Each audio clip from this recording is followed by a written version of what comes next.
Vox somos ahora la resistencia. La resistencia frente a esa estrategia planificada por liquidar nuestra nación. ¿Llamáis a vuestra patria? ¡Facha!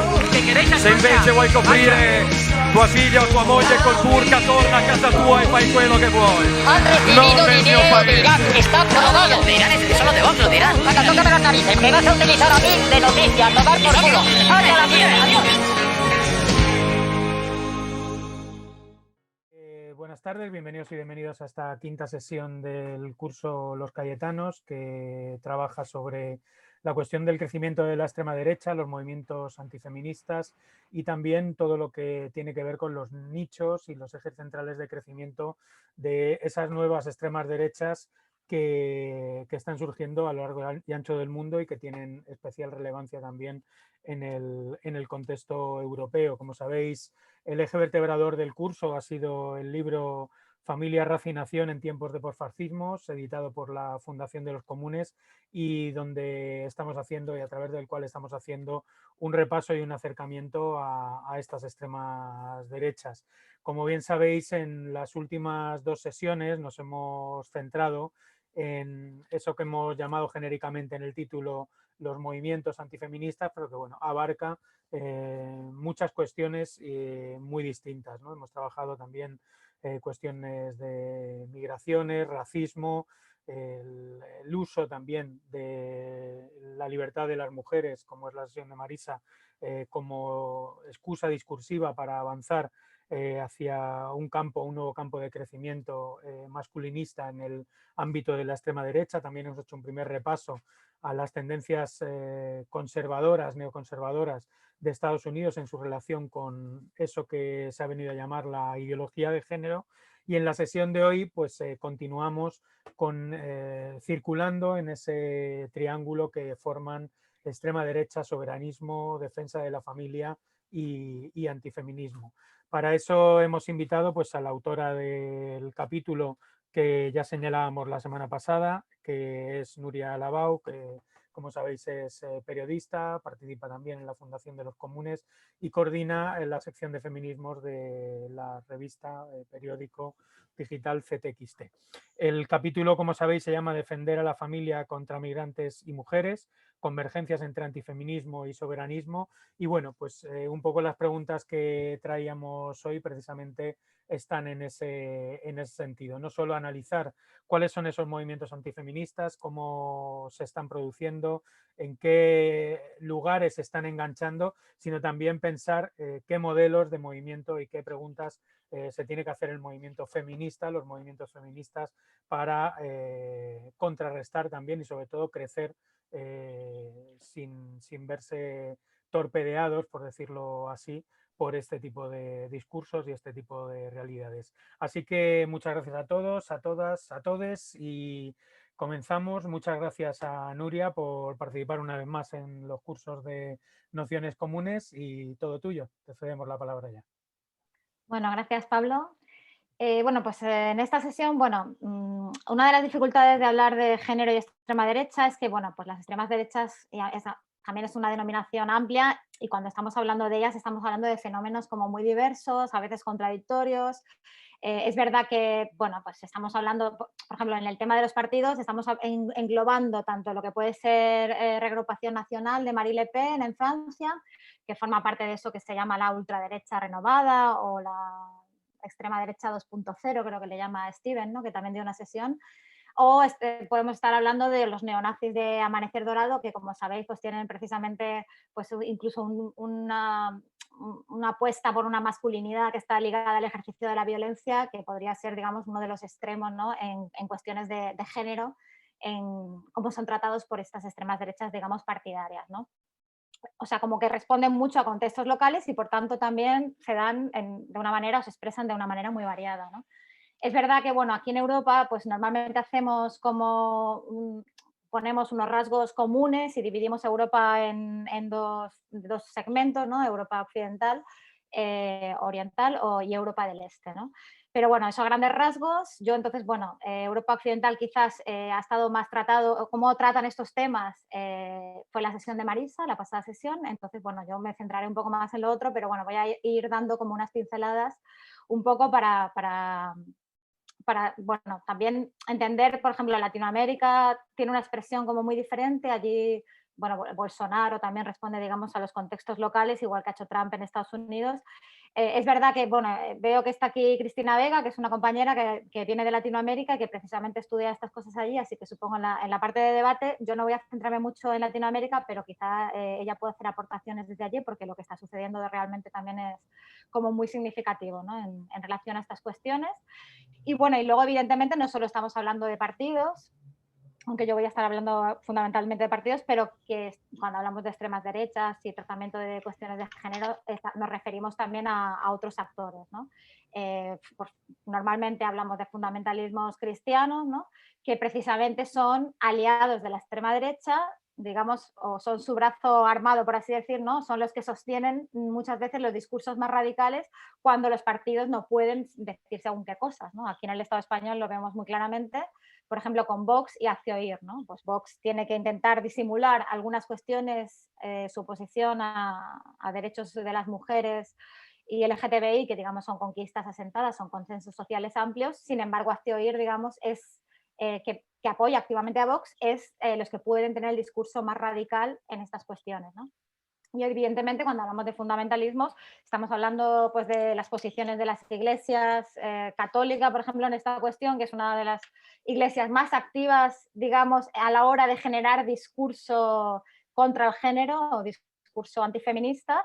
Y luego, bueno, en Europa del Este también tenemos las varias iglesias ortodoxas que también están teniendo un papel político muy activo, ¿no? En la región.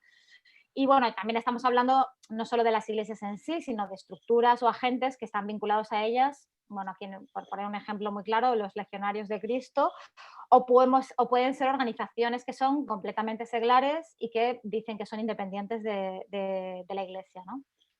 Ejemplo aquí, bueno, Hazte Oír, ya lo he dicho, pero también abogados cristianos que, como sabéis, precisamente están muy activos, bueno, limitando, digamos, la libertad de expresión, poniendo demandas contra feministas, ¿no? Las que han paseado el coño insumiso en Málaga, que incluso hay unas que han sido condenadas.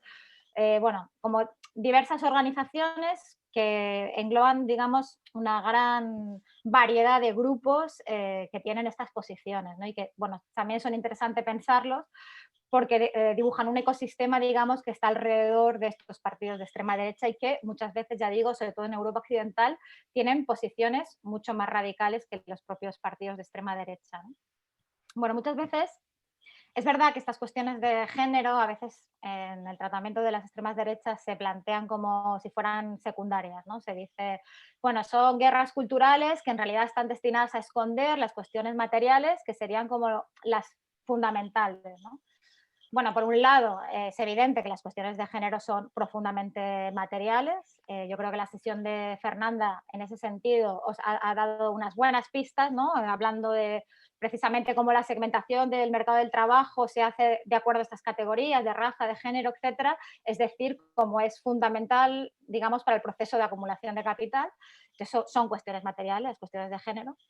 Y luego, por otra parte, el género yo creo que es bastante central tanto en el ideario como en el proyecto político de las extremas derechas, ¿no? En la visión de sociedad que tienen, ¿no? En cómo se miran en el pasado, pero también es un espacio fundamental de agitación, ¿no? De movilización de sus bases, porque, digamos, las cuestiones de género tocan algo central, digamos, que es capaz de generar pánicos morales que consiguen, digamos, que la gente esté dispuesta a salir a la calle. Hemos visto, bueno, hemos visto muchos ejemplos de eso, quizá luego comentaré alguno, pero vamos, en cualquier caso, que es verdad que también pueden ser usadas como guerras culturales, ¿no? Para desviar la atención, pero que son fundamentales en el ideario de las extremas derechas y es, bueno, más o menos lo que voy a intentar también explicar un poco en la charla. Bueno, el funcionamiento de estas guerras de género es importante también para estas extremas derechas porque además constituye el principal espacio de coordinación discursiva material de estas extremas derechas a nivel internacional, ¿no? digamos, lo que de alguna manera dificulta el hecho de que sean partidos nacionalistas, por ejemplo, ¿no? Porque eso le sitúa en un eje de competencia. Eso lo cose el género, ¿no? Pueden tener diferencias políticas muy importantes, incluso propuestas económicas ligeramente diferentes, pero en cuestiones de género se acaban entendiendo muy bien. Ya digo, aunque hayan diferencias por regiones, pero bueno, luego quizá entraré un poquito más en eso, pero bueno, les voy a poner un ejemplo muy, muy claro, ¿no? Que es como el Congreso Mundial de la Familia, ¿no? Esos espacios, por ejemplo, de foros internacionales donde estas extremas derechas se coordinan y se coordinan también con la sociedad civil, con esos movimientos sociales de los que he hablado, pues está fundado por evangélicos estadounidenses, ¿no? Fundamentalmente grupos pro vida, que allí son muy activos, que tienen muchos recursos económicos, tienen muchos millones para regar todas estas organizaciones, este trabajo que se hace de lobby, por ejemplo, en las instituciones europeas, y que, bueno, estos empezaron a movilizar, a regar dinero, digamos, a estas organizaciones en Europa, porque judicialmente cada vez que ponían algún tipo de demanda en Estados Unidos, los jueces, para redactar sus sentencias, se pueden inspirar en sentencias europeas, ¿no? Entonces, como cada vez que ellos ponían una demanda en relación al aborto, aparecían, digamos, como justificaciones de sentencias o de leyes europeas, se dieron cuenta que para tener incluso más capacidad de acción en Estados Unidos, pues tenían que mover, digamos, Europa hacia esas posiciones conservadoras, ¿no? Bueno, el campo judicial también es un campo fundamental para estas opciones. En Europa del Este está muy claro. Y bueno, y aquí precisamente nombrando abogados cristianos, ¿no? Vemos que también es un ámbito fundamental para ellos de intervención.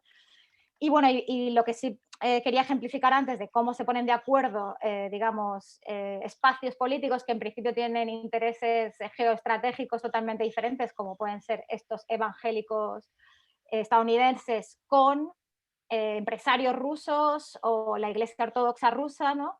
Y precisamente eso se unen tanto en espacios como el foro el Congreso Mundial de las Familias, como en países, en Ucrania, por ejemplo, ¿no? Que hay un conflicto, hay una guerra, ¿no? Que está polarizando el país entre esos dos choques de intereses entre Estados Unidos, ¿no? Y digamos el gobierno que es pro-occidental o más pro-europeo y la influencia rusa, ¿no? Que tiene una parte del país, digamos, en medio de esta guerra, los ortodoxos rusos y los evangélicos estadounidenses están coordinando acciones dentro de Ucrania llevando adelante guerras del género, ¿no? Para que veáis cómo es fundamental esta cuestión para unir todos estos segmentos, ¿no? Es también, bueno, es verdad que, ¿por qué he nombrado el Congreso Mundial de la Familia? Bueno, en realidad, si decimos, bueno, cuando oigáis la palabra familia, ¿no? A martillar la pistola, porque, bueno, la promoción de la familia, digamos, es el campo conservador por excelencia. Evidentemente están hablando de la familia nuclear, de la familia patriarcal, pero esto les va a servir para ponerse a un amplio rango de derechos, de políticas públicas. Evidentemente ellos nunca van a decir que son antiderechos o antimatrimonio homosexual, sino que van a hablar en términos positivos, ¿no? Esas cuestiones de la comunicación las tienen súper estudiadas, entonces ellos lo que van a decir es que son pro familia. Entonces, bueno, digamos que esta defensa de la familia, quizás sí es verdad que podemos tener un debate luego sobre esa cuestión, como de alguna manera el feminismo de los 70 era muy cuestionador de la institución familiar y que eso, digamos, ya no está mucho sobre la mesa, ¿no? Al menos aquí en el Estado español ya no se hace una crítica a la familia desde el feminismo, yo diría que más bien todo lo contrario, y sin embargo, al ser, digamos, un espacio de lucha política fundamental, yo creo que tenemos todavía mucho que trabajar en el discurso que hace el feminismo sobre la familia, ¿no? Deberíamos retomarlo y repensarlo, ¿no? Porque ya digo, es un espacio de batalla fundamental. Bueno, la defensa de la familia va asociada a ese concepto que creo que entró Fernanda a explicar un poco esta cuestión, ¿no? El tema de la ideología de género. Pero bueno, simplemente, bueno, ella explicó, me imagino, que surge del Vaticano al entorno de los años 2000, ¿no? Y explicaría un poco, pues, 4 rasgos básicos de por qué, digamos, lo que hace la ideología de género es confrontar esta idea de que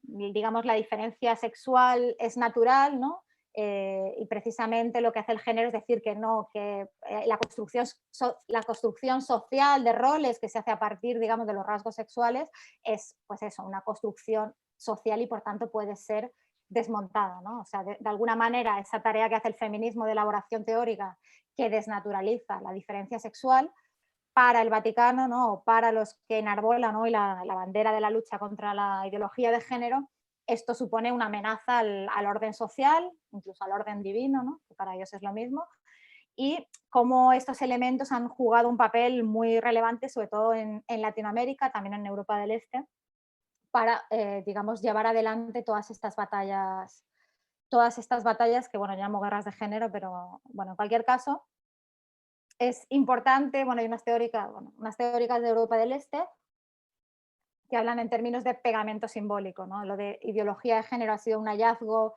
digamos, como muy brillante del Vaticano porque eso permite unir batallas muy diversas contra los derechos reproductivos de las mujeres, contra el matrimonio igualitario, pero también contra las políticas de igualdad que pueden ser desde la aprobación de la Convención de Estambul, ¿no? Sobre la violencia machista, hasta la batalla que se ha llevado en algunos países contra los propios estudios de género, ¿no? En los ámbitos académicos.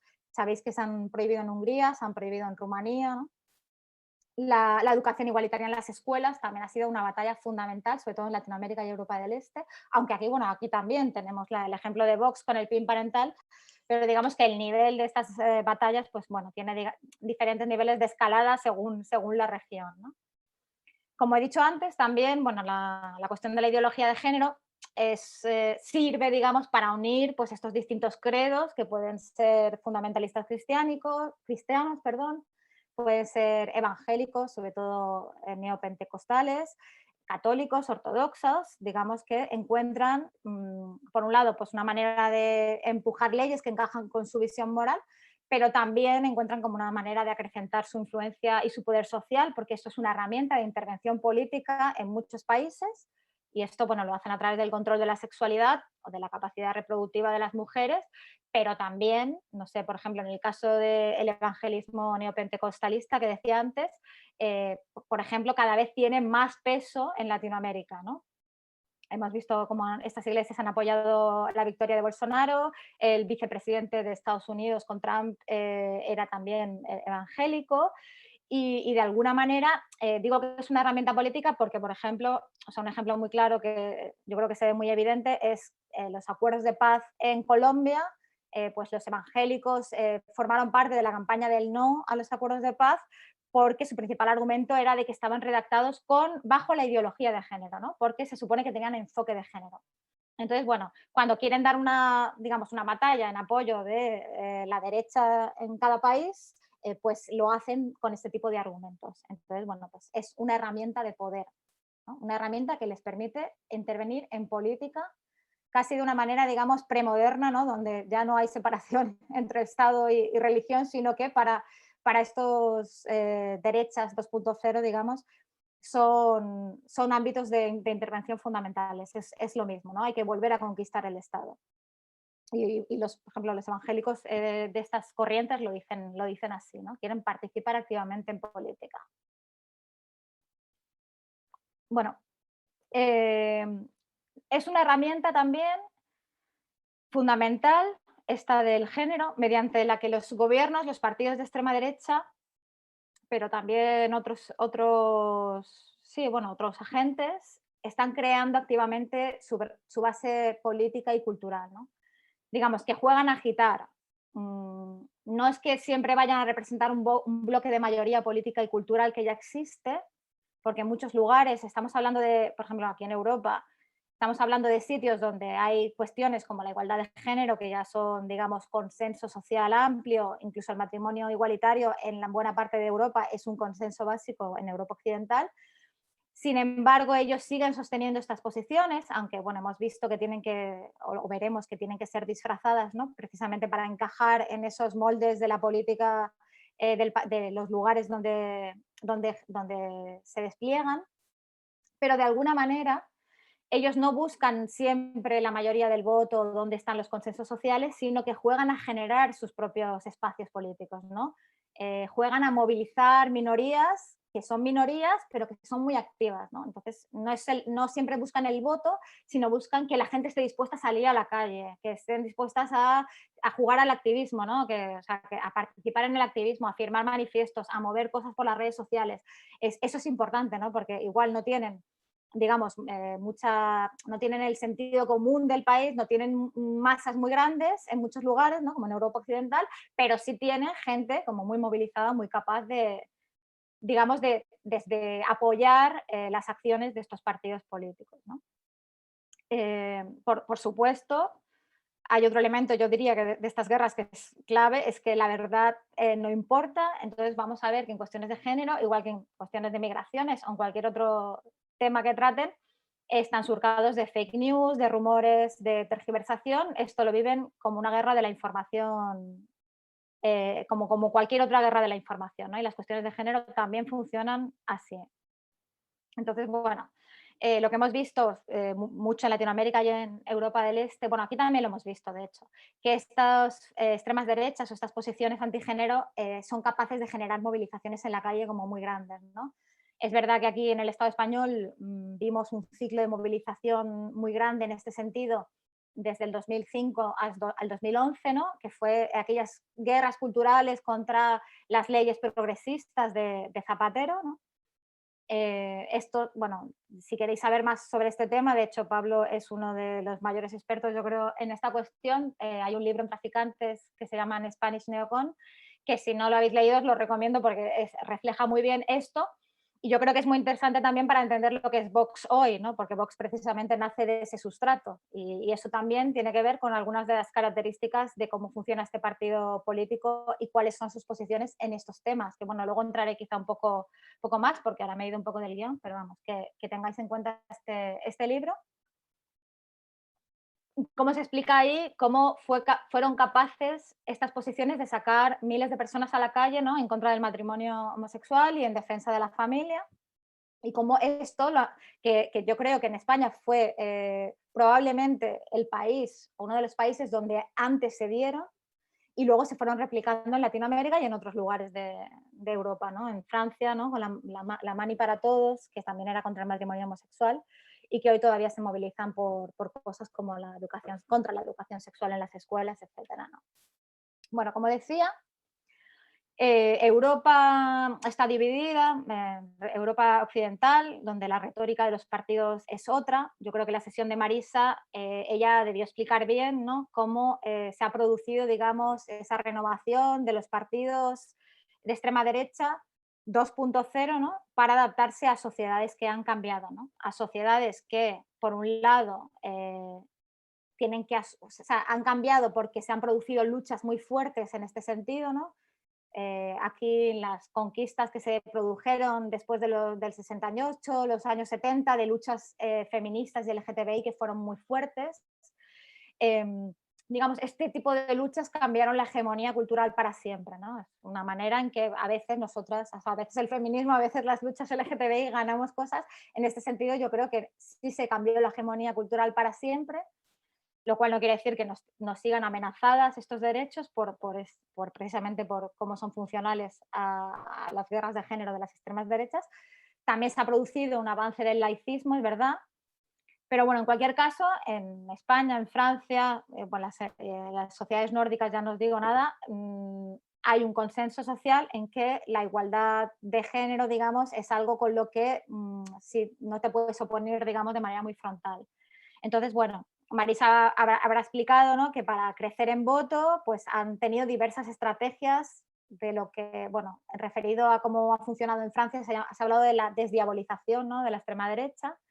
Entonces, bueno, me imagino que habrá hablado pues, de lo que ha supuesto la feminización de estos partidos, poner mujeres al frente, poner lesbianas también como parte o sea, de los puestos visibles del partido para conseguir voto gay, también votos de mujeres, que en muchos casos lo han conseguido.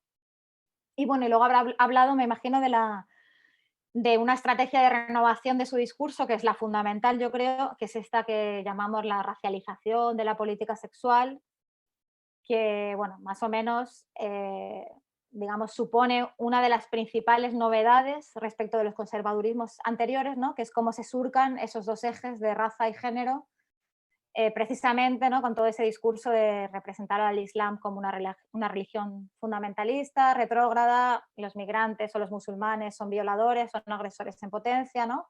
Y las musulmanas son víctimas a las que precisamente hay que salvar siempre, ¿no?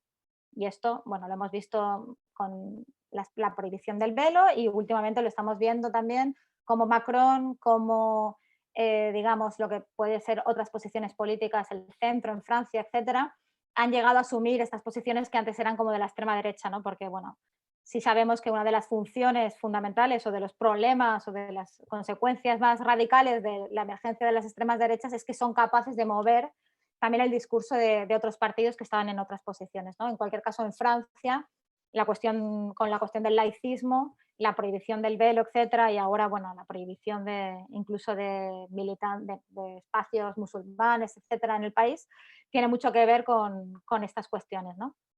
Pero bueno, no voy a entrar mucho porque creo que Marisa lo ha explicado y lo habrá explicado bien. Entonces, os voy a contar más sobre qué sucede en Europa del Este, que bueno, que las opciones posfascistas, digamos, son más claramente antifeministas, ¿no? Es evidente, bueno, pues en Europa del Este no hubo mayo del 68, ¿no? No hubo eso como revolución cultural, hubo, digamos, como revolución antiautoritaria, si queréis, ¿no? Estaba todavía la Unión Soviética y su influencia. Entonces, bueno, de alguna manera eso no se produjo, esas cuestiones, digamos, no modificaron a la sociedad, que todavía son más conservadoras. Y bueno, y de alguna manera al caer el muro se producen unas condiciones más favorables a un renacimiento, ¿no?, de lo que fueron los nacionalismos de la preguerra, ¿no? Segunda Guerra Mundial. Y digamos que allí estos nacionalismos, que a veces están en gobiernos, como en Hungría o en Polonia, tienen rasgos más anticomunistas, ¿no? Más claramente antifeministas, homófobos. De hecho, allí se asocian estas cuestiones con el marxismo, ¿no? Entonces, como hay, digamos, una reacción contra el marxismo, una reacción muy visceral también, ¿no?, por su historia, pues es una manera de deslegitimar las posiciones feministas o las luchas LGTBI, ¿no? Entonces, bueno, digamos que si también miramos las encuestas de valores que se hacen en Europa, vemos también esa división muy clara, donde, bueno, pues ya digo, el matrimonio homosexual solo es legal en Europa Occidental, pero sí lo es en casi todos los países. En Europa del Este no es legal en ningún sitio y hay unas batallas muy fuertes para intentar impedirlo. Y el aborto, que es más o menos legal en toda Europa, pero en Europa del Este hay algunos lugares donde tienen limitaciones muy fuertes. Digamos, las mayorías sociales en Europa del Este están en contra, tanto o muchas veces, dependiendo del país, pero están bastante en contra del aborto, incluso llegan a decir que muchos están a favor de su prohibición y también están muy radicalmente en contra del matrimonio homosexual, ¿no? Fijaros que estamos hablando entonces de partidos de extrema derecha que están en gobiernos, ¿no? Y lo que supone eso, digamos, o incluso, bueno, en muchos de esos países puede que no estén en el gobierno, pero tienen partidos con representación, o incluso en Polonia y Hungría, además de los partidos, digamos, conservadores y autoritarios, que yo diría de extrema derecha, pero bueno, se puede llamar de varias maneras, que están, aparte de estos partidos que están en el gobierno, hay en los parlamentos nacionales otros partidos que son muy conservadores, incluso que pueden llegar a ser neonazis, ¿no? Entonces, bueno, de alguna manera allí precisamente hay aprobación de leyes que son radicalmente antifeministas, pero también hay un cierto clima social, ¿no?, que tiene que ver con ese conservadurismo social, ¿no?, que impregna los medios de comunicación, que también, de alguna manera, en estos países lo que vemos es que estos regímenes autoritarios están, bueno, haciendo retroceder la democracia, ¿no? De alguna manera, las cuestiones de género también vemos que a medida en que se reducen los derechos de las mujeres, de las personas LGTBI, eso tiene un impacto también, un correlato en que se va estrechando la democracia, ¿no? Son dos procesos paralelos que además allí tienen mucho que ver, porque precisamente cómo se han llevado adelante estas guerras de género es representándolo como una batalla contra Occidente. Entonces, como la Unión Europea trata de fomentar la aprobación de leyes de igualdad de género, ¿no?, de promoción de la igualdad de género o de derechos LGTBI, eso, digamos, para estos gobiernos que son muy nacionalistas, es algo a lo que hay que oponerse, ¿no? Entonces, la batalla se representa un poco en esos términos. Entonces, bueno, ¿Qué ha pasado? Pues ya digo, quizá lo más evidente es la prohibición del aborto. Bueno, últimamente hemos visto la batalla más visible, es lo que sucede en Polonia, que ya tenían una ley muy restrictiva del aborto, tenían varios supuestos, ¿no? Uno de esos supuestos es en casos de malformaciones muy fuertes o letales del feto. Y bueno, y últimamente se ha dado una batalla porque, aunque había una iniciativa legislativa popular que pedía la prohibición de este supuesto, esto había sido detenido en el Parlamento, no había seguido el debate porque hay una oposición muy fuerte en las calles. O sea, lo que se ha producido en Polonia ya lleva años, desde el 2016, cuando se intentó aprobar la primera ley, hubieron manifestaciones tan grandes que además, una cosa muy interesante de Polonia es que precisamente las manifestaciones, y que yo creo que se producen en más países, pero que las manifestaciones más grandes contra el régimen polaco son las manifestaciones feministas, ¿no? y las manifestaciones pro derechos LGTBI. Entonces, de alguna manera, estas cuestiones de género también han conseguido, mira si son importantes, que han conseguido concentrar, digamos, la oposición a estos regímenes, ¿no? Y de hecho, en estas últimas manifestaciones que hubo contra este retroceso, en realidad contra una sentencia del Tribunal Constitucional de Polonia que dijo que este supuesto de la malformación del feto era inconstitucional, ya que eso no avanzaba en el Parlamento. Es verdad que también los tribunales allí están controlados por el gobierno, bueno, eso es lo que dice, lo que ha dicho la Unión Europea, ¿no? Que no son independientes. Pues de alguna manera, digamos, y se produjeron manifestaciones muy grandes, estos incluso durante la pandemia, porque además son temas que se han reactivado durante la pandemia, ¿no? Precisamente es evidente como una manera de desviar, digamos, el descontento social que están provocando los confinamientos, las cuestiones económicas que derivan de esos confinamientos, pues se han producido unas manifestaciones muy grandes a favor del derecho del aborto, y además en esas manifestaciones han participado pues, sindicatos de taxistas, otro tipo de obreros, otro tipo de agrupaciones sociales que precisamente han encontrado en estas manifestaciones una vía de oposición al régimen, ¿no?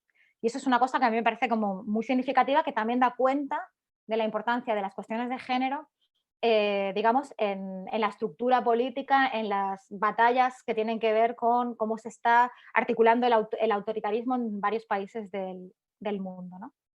Entonces, bueno, es verdad que también Polonia es uno de los países que tiene, bueno, Polonia y otros, eso sucede en buena parte de Europa del Este, que incluso las batallas más fuertes, o sea, pueden ser por cuestiones que nosotros llamaríamos de género, pero cuando ellos hablan de cuestiones de género están hablando de cuestiones que, bueno, y creo que todos, ¿no? Pero bueno, como aquí en el Estado español o digamos en algunos lugares el feminismo trata de separar, un tipo de feminismo trata de separar las cuestiones que tienen que ver con los derechos de las personas LGTBI de los derechos que tienen que ver con las mujeres, pues bueno, yo creo que precisamente en cómo se están produciendo estas batallas en muchos lugares del mundo, se ven que las cuestiones de género, cuando la extrema derecha habla de cuestiones de género, está hablando de temas LGTBI y está hablando de temas de derechos de las mujeres, ¿no? Entonces, bueno, eso es un buen ejemplo.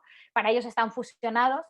Es verdad que incluso en Europa del Este se habla mucho ahora de ideología LGTBI, y que eso está generando unas batallas que a veces son como casi más violentas que las que se producen contra los derechos de las mujeres, ¿no? Entonces, bueno, en Polonia hay pueblos y ciudades pequeñas que se declaran libres de homosexuales, bueno, porque la batalla también muchas veces del conservadurismo social se juega en términos de oposición entre ciudad y pueblos, ¿no? O ciudades pequeñas. Entonces, bueno, también vemos mucha división. En Polonia es muy claro, ¿no? Las ciudades todas son liberales, por así decir, en estas cuestiones, y todo el interior, todo el campo, etcétera, son muy conservadores, ¿no? Este es un eje que se replica, yo creo que en todo el mundo, ¿no? Y que es un eje de la política que tiene mucho que ver también con cómo se han jugado estas cuestiones de la emergencia de la extrema derecha bueno, en buena parte del mundo, ¿no? Pero bueno, en cualquier caso, ya os digo, hay mucha violencia contra las personas LGTBI en muchos países de Europa del Este, y en las manifestaciones bueno, pues hay neonazis que van a pegarles. En Polonia también hemos visto cómo se estaban tirando bengalas, incendiaron varias casas que exhibían banderas LGTBI. Bueno, en cualquier caso, esas batallas son muy fuertes y también pues, implican cierta violencia social, ¿no? Como ejemplo de lo que os decía antes del tema de las fake news, ¿no? Las noticias falsas, pues decir que, bueno, que como también existen en cuestiones de género, precisamente allí, como esas batallas también se dan como contra Europa Occidental, ¿no? Y contra sus valores liberales, pues, por ejemplo, allí circulan mensajes, circulan noticias que dicen pues, que el incesto o la pedofilia es legal en Escandinavia, ¿no? Por ejemplo, o que las caricias son parte del plan de estudios de los jardines de infancia alemanes, ¿no? Donde allí pues, la educación sexual consiste en que los niños se toquen entre ellos. Bueno, en fin, es para que os hagáis una idea de que bueno, son cosas como que suenan muy bestias, pero que bueno, pues en muchos lugares pues, la gente se las cree porque los medios de comunicación a los que tienen acceso dan este tipo de noticias. Y bueno, y supongo que tienen paralelismos con otras noticias falsas que utiliza la extrema derecha para muy diversos temas, ¿no? Bueno, el nacionalismo es también muy curioso de Europa del Este, yo creo que es interesante hablarlo un poquito, es cómo se ha vinculado precisamente este nacionalismo a las posiciones antifeministas, ¿no? Ya os he comentado esta historia, ¿no? De la soberanía nacional frente a Occidente o frente a las imposiciones de la Unión Europea, pero también, ¿no? De los instrumentos del derecho internacional que se consideran abusivos, ¿no? Como puede ser pues, la ONU, otros organismos que velan por el respeto de los derechos humanos y se oponen también a esta agenda ultraconservadora, ¿no? Entonces, bueno, allí también se representa, digamos, los feministas, las luchas LGTBI son antipatriotas, ¿no? Porque esta izquierda, digamos, no, o sea, son luchas que vienen de fuera, que no tienen nada que ver con la identidad nacional de estos países, donde se supone que la patria está asociada a valores conservadores, la patria es la familia patriarcal, esos son digamos, unos lineamientos políticos que también tienen mucho que ver con cómo ha jugado Rusia esta partida, ¿no? Y cómo está interviniendo en la región también a partir de estas guerras del género, que también les permiten, digamos, dar la batalla contra Occidente, ¿no? Es Rusia, su iglesia rusa ortodoxa, su área de influencia en determinados países de Europa del Este. De hecho, vemos que los que están más próximos y los que han sido parte, por ejemplo, de la Unión Soviética tienen posiciones de género mucho más conservadoras. Y esa es una manera que tiene Rusia de intervenir en la región a través de estas guerras de género contra Europa, porque Europa tiene estos valores, digamos, de protección de los derechos humanos y de género, etc.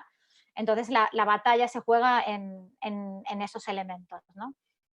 Entonces, bueno, de alguna manera también, pues muchas veces lo que hacen es también vincular estas cuestiones a temas materiales, ¿no? Entonces, pues de alguna manera dicen los lazos nacionales y comunitarios, incluso la familia, ¿no? Se está diluyendo por culpa de la élite financiera, neoliberal, cosmopolita, digamos, que ahí entra Soros, etcétera, que promueve las libertades sexuales, que es ajena a los problemas de la gente normal. Os sonará, porque esos argumentos que son de la extrema derecha en Europa del Este son también argumentos de cierta izquierda patria, digamos, rojiparda, que a veces hablan esos términos, ¿no?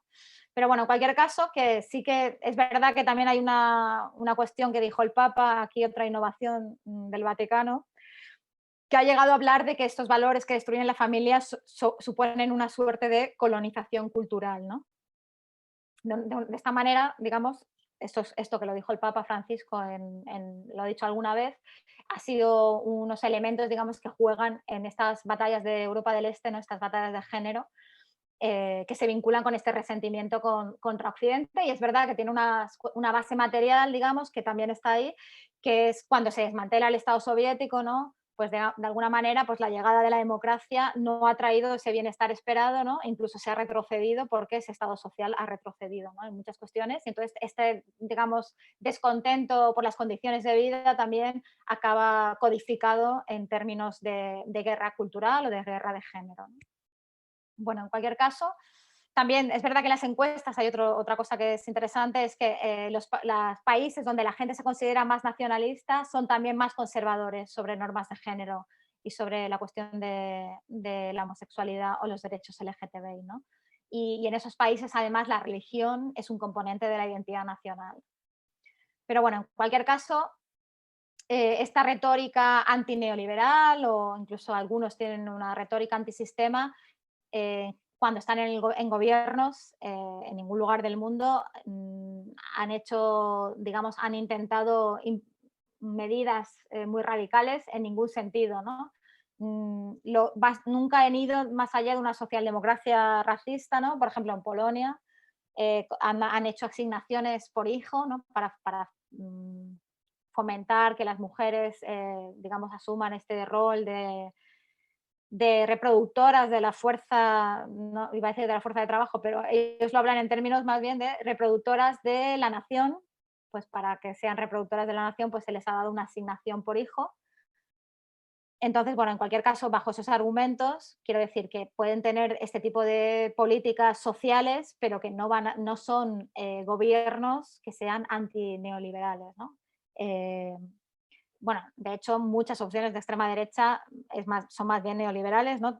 Tenemos el ejemplo de Bolsonaro, pero también aquí en el Estado español tenemos el ejemplo de Vox, que además demuestra que se puede ser neoliberal y se puede ser familiarista, ¿no? Bueno, de hecho, precisamente los neoliberales, cuando hablan de recortar la intervención estatal, etcétera, o recortar el estado del bienestar, pues se basan precisamente en eso, ¿no? En el supuesto de que es precisamente la familia la que va a reemplazar a los servicios públicos, ¿no? Bueno, aunque eso sabemos que refuerza la posición subordinada de las mujeres en el hogar, pero es la propuesta fundamental, ¿no? Que lo que deje de... Durante la pandemia lo hemos visto muy bien, ¿no? Si las personas que están enfermas las cuidas en casa y si los niños no van al colegio los cuidas en casa, normalmente, claro, nos encargamos las mujeres de esos cuidados. Y bueno, como las posiciones también, digamos, de la mujer retroceden en esos escenarios, ¿no? Bueno, en cualquier caso, Vox tiene este discurso, ¿no? De la familia antecede al Estado y además tiene un programa neoliberal muy, bueno, muy evidente. Es verdad que han hecho movimientos últimamente donde parece que están mutando este discurso, ¿no? Donde han montado un sindicato, Solidaridad, y a veces parece que empiezan a tener un discurso más social, pero bueno, esto no acaba de cuajar.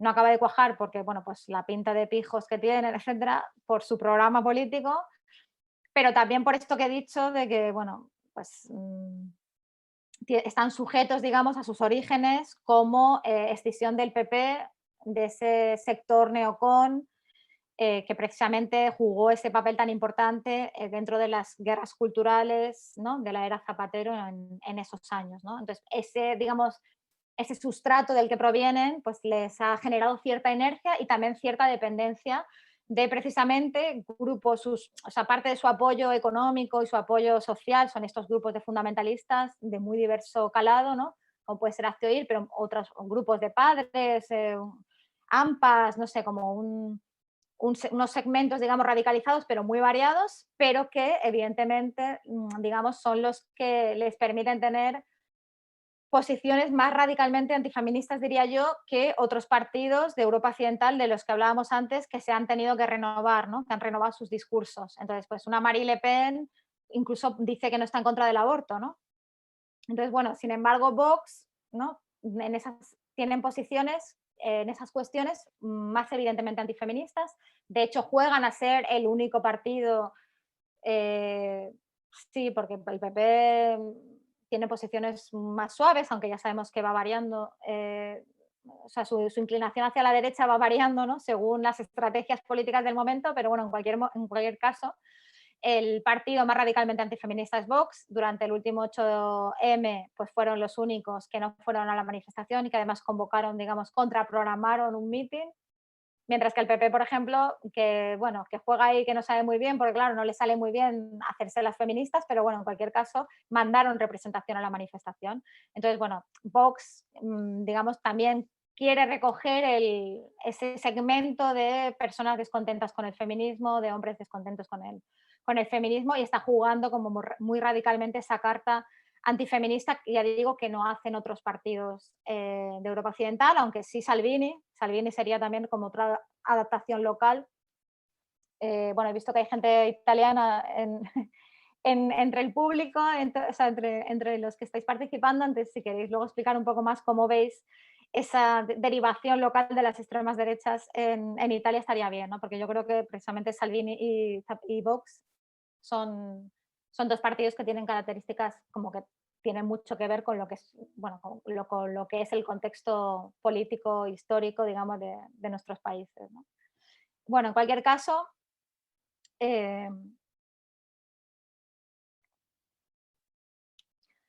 digamos que en estas cuestiones, las cuestiones de género que he comentado antes, que permiten como radicalizar y movilizar a segmentos sociales, digamos, son capaces de generar emociones fuertes que están, digamos, arraigadas en sensaciones de inestabilidad que existen socialmente, ¿no? Digamos. Hay unas ficciones simbólicas que nosotros, digamos, cuestionamos en el libro, ¿no? La familia, la raza, la nación. Cuando decimos familia queremos decir género, evidentemente, que esos son 3 ejes fundamentales para las extremas derechas, pero que desestabilizar, digamos, esas ficciones identitarias tiene como consecuencias, ¿no? Digamos que sí están arraigadas en el universo mental de mucha gente, ¿no? Están estructurando la realidad de muchas personas, entonces atacarlas, pues parece que tiene consecuencias, ¿no? Yo creo que en cuestiones de género también, claro que creo que hay que atacarlas, ¿no? Porque no, o sea, para eso sirve el feminismo, ¿no? Porque es una vía de liberación, pero que tiene unas consecuencias, ¿no? Que, digamos, genera unas inseguridades que además son unas inseguridades que tienen también una base material, ¿no? El éxito de las extremas derechas desde el 2008 en el mundo, ¿no? Este ecosistema que se ha generado, en Europa del Este tiene otra genealogía, pero bueno, digamos, a partir del 2008 estas extremas derechas emergen en buena parte del planeta y eso tiene mucho que ver con la crisis económica, ¿no? Por tanto, digamos que las extremas derechas sí que utilizan estos sentimientos de inseguridad económicos, ¿no? Pero los reinterpretan como producidos por una crisis de los valores tradicionales, ¿no? Una crisis de las familias.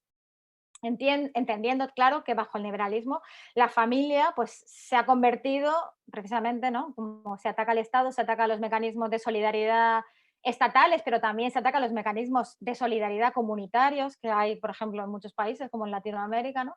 Pues de alguna manera, como la comunidad desaparece, la familia se convierte en casi el único fundamento de seguridad para muchas personas, ¿no? De seguridad económica, pero también de seguridad psicológica, ¿no? Los efectos del desempleo, la precariedad, la pérdida de estatus social. Entonces, de alguna manera, lo que hacen estas extremas derechas es convertir estos sentimientos de inseguridad en una propuesta de retorno a los valores tradicionales, ¿no? A la heteronormatividad, al mandato del padre de familia, al refuerzo de la jerarquía social, ¿no? Y del papel tradicional de las mujeres que se encargan de estas tareas de reproducción social, ¿no? Y luego, ya para cerrar, a la pregunta de ¿es el feminismo un bastión contra las extremas derechas?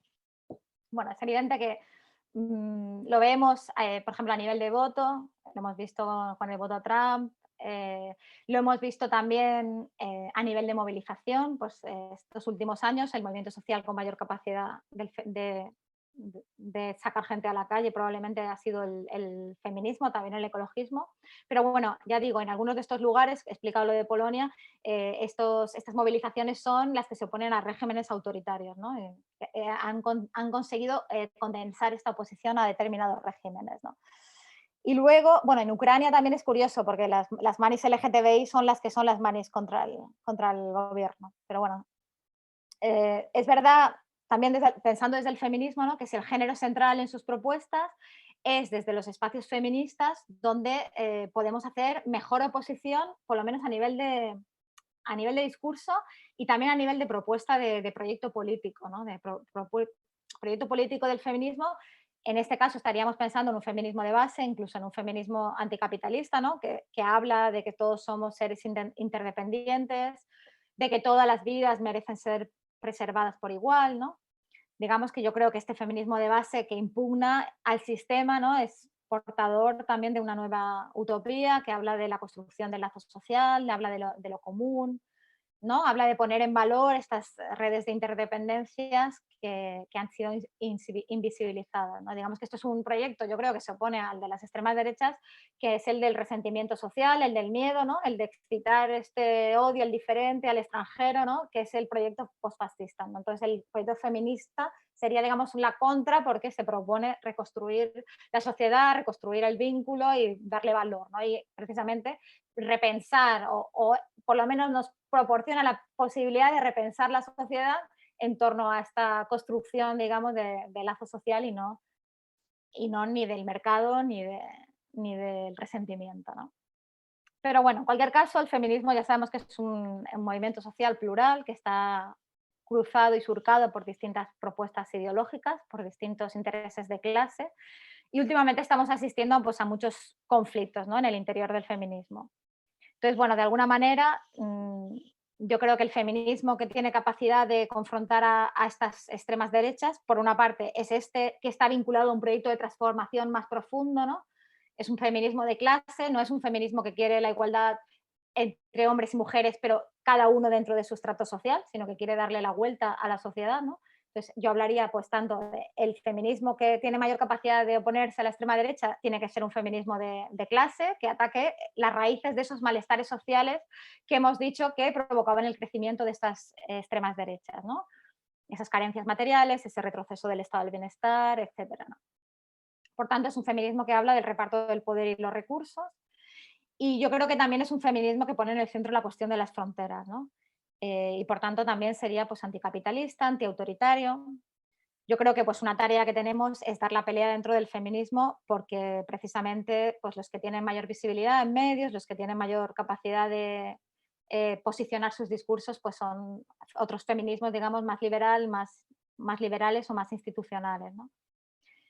Y luego, y así ya cierro, que me estoy extendiendo un poco demasiado, es que yo creo que hay un problema que tiene que ver con la emergencia de las extremas derechas, y es que ha producido también ciertos movimientos discursivos dentro de la izquierda, ¿no? A veces ha producido una cierta fascinación, que en muchos lugares se traduce en, bueno, es que igual deberíamos empezar a hablar de nación, bueno, es que igual deberíamos ser más realistas con la inmigración, y en algunos también, pues, ha producido movimientos, ¿no? En relación al feminismo, ¿no? Hacer una serie de críticas también de si el feminismo ha ido demasiado lejos, etcétera. Bueno, en cualquier caso, desde el feminismo, bueno, a veces en cuestión de discursos se da, digamos, se colusiona, se coincide en algunos discursos con la extrema derecha.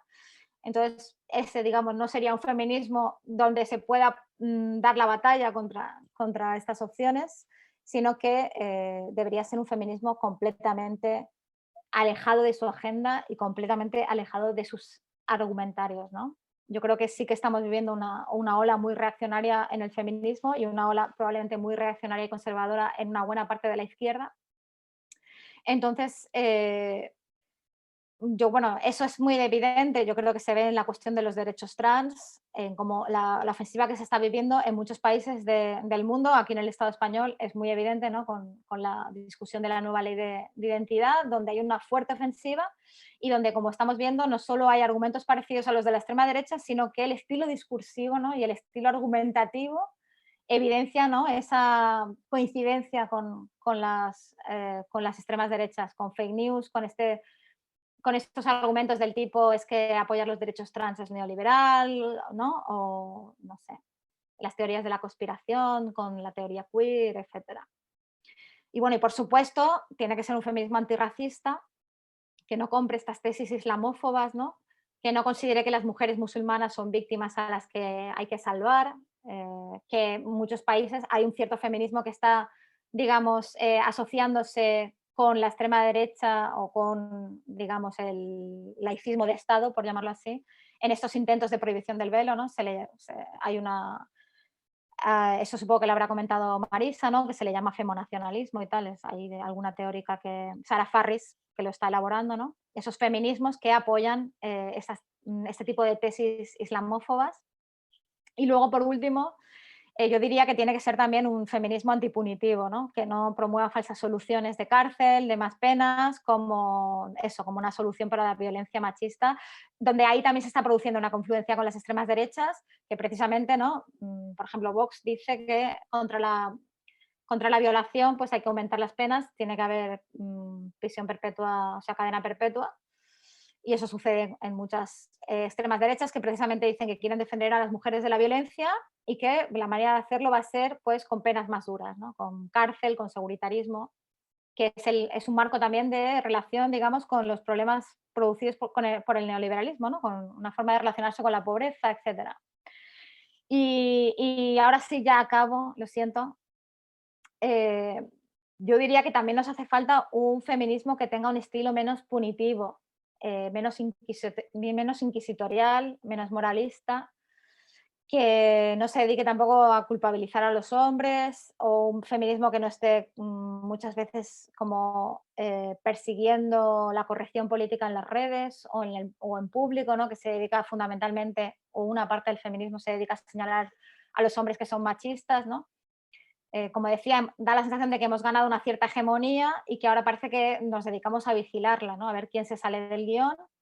Y bueno, yo creo que eso ni es transformador y también implica un tipo de política reactiva, ¿no? Que se dedica pues, a señalar comportamientos individuales y se olvida de que hay una crítica estructural, ¿no?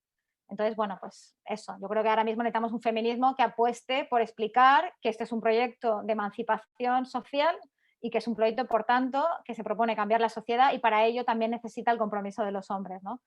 Entonces, bueno, quizá deberíamos esforzarnos desde el feminismo en explicar cómo afecta el machismo a los hombres y cómo el feminismo también supone un proyecto de liberación en cierto sentido para ellos. Y bueno, sé que es un tema polémico, pero lo dejo ahí, luego si queréis entramos un poquito más, porque ya me he pasado bastante del tiempo y os pido disculpas.